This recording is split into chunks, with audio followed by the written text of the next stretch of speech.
What is going on, all you beautiful and sexy people? This is Manufactured Opinion here, bringing you another Lords of the Fallen video.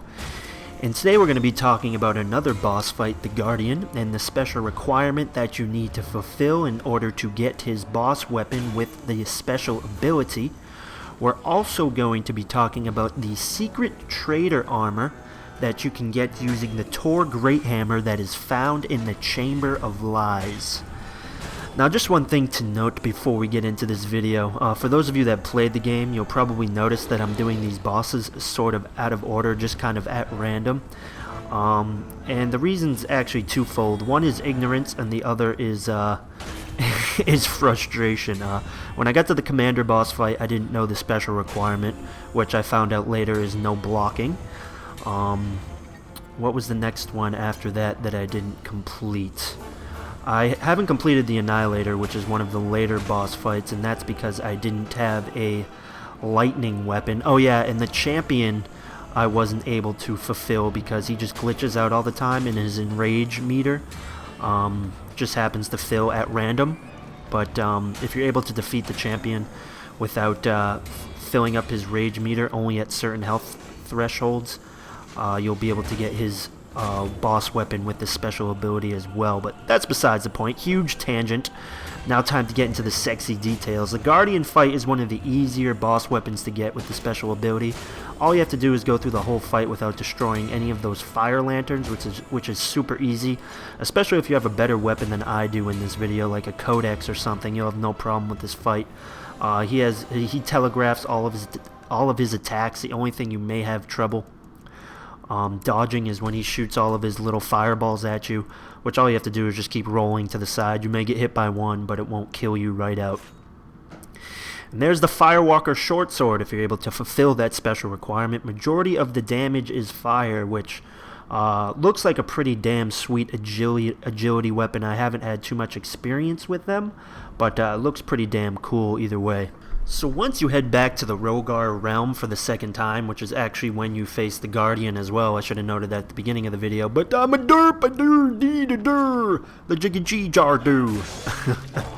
Anyways, yeah, so the Guardian's here the second time you come into the Rogar realm, and you'll actually get access to the Chamber of Lies once you come here the second time as well. And what you'll notice, you probably noticed before, is that these statues that say "for him" or something like that, for the one that loved our mustachios, something like that. If you grab the Tor hammer later on in the Chamber of Lies and destroy them with the Tor hammer, you'll actually get pieces of the Traitor armor to fall out of the said statues, which is pretty damn cool. So I guess the first one is literally right up the stairs after the Guardian fight. The second piece that I'm showing you here is after the Infiltrator fight. Yetka will be standing outside the door when you get into the Rogar realm the second time. You come across this bridge, you go through the room a little bit, you can talk to Yetka. There's a door on the other side that will be closed, we'll get back to that later. But essentially all you have to do is come through these corridors, run up the stairs, and another statue will be right behind you to the right. And what you have to do to get that gate open next to Yetka is actually go all the way to the top of this little Colosseum type area and flip a switch. And you'll know you'll be close when you reach a giant roly-poly monster, as I like to call them, that love to crash my game. I haven't experienced too many crashes, but the one time the game always crashes is when the crashy roly-poly monsters run into me, or when there's an excessive amount of fire in the game, which is kind of annoying, especially at one of the later boss fights in the game. But behind that wraith that I just fought at the top of the stairs, you'll find your second statue, which contains the leg armor of the last Traitor set. Now, from that area, you're going to want to head back downstairs. Make sure that you flip the switch first, so you can use your gauntlet to open this door. And the next area we're going to enter is going to set you off at some steps. You go up the steps and take a right, and there'll actually be a save checkpoint right there. Make sure you save. Head up to the steps, take a left or a right, doesn't really matter. There'll be a giant fire-breathing douchebag at the top with some very masculine arms. Kill him, and there's going to be another statue behind him as well. Now, I'm sure by now you're probably wondering, well, Manufactured Opinion, you show me these statues, that's great, but you haven't actually shown me where the Great Hammer is.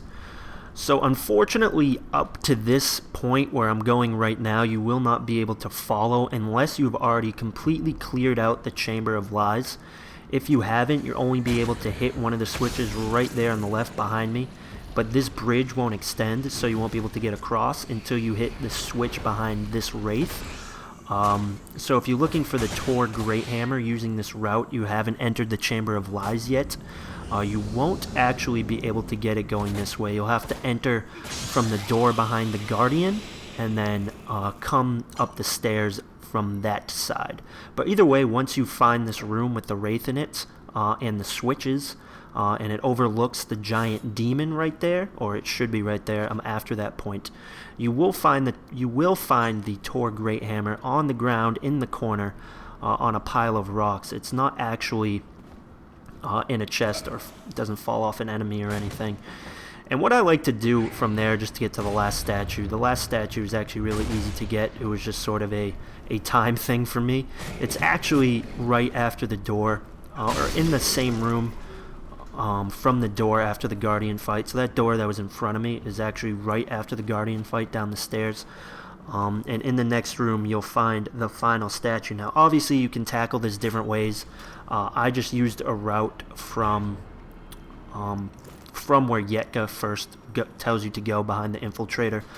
I guess it's just more useful to show you where they all are, and then you can sort of tackle them in whatever way that you want. Obviously, you'll need the Tor Great Hammer first, but at least now that you know all of the locations, so you can easily go back and destroy all the statues, vandalize what's left of the temple, like an ass clown. But anyways, I hope you guys enjoyed the video. I hope you found it useful. As always, I hope you're enjoying Lords of the Fallen, and most importantly, I hope you are enjoying life. I will see you in the next video, everybody. Take care now.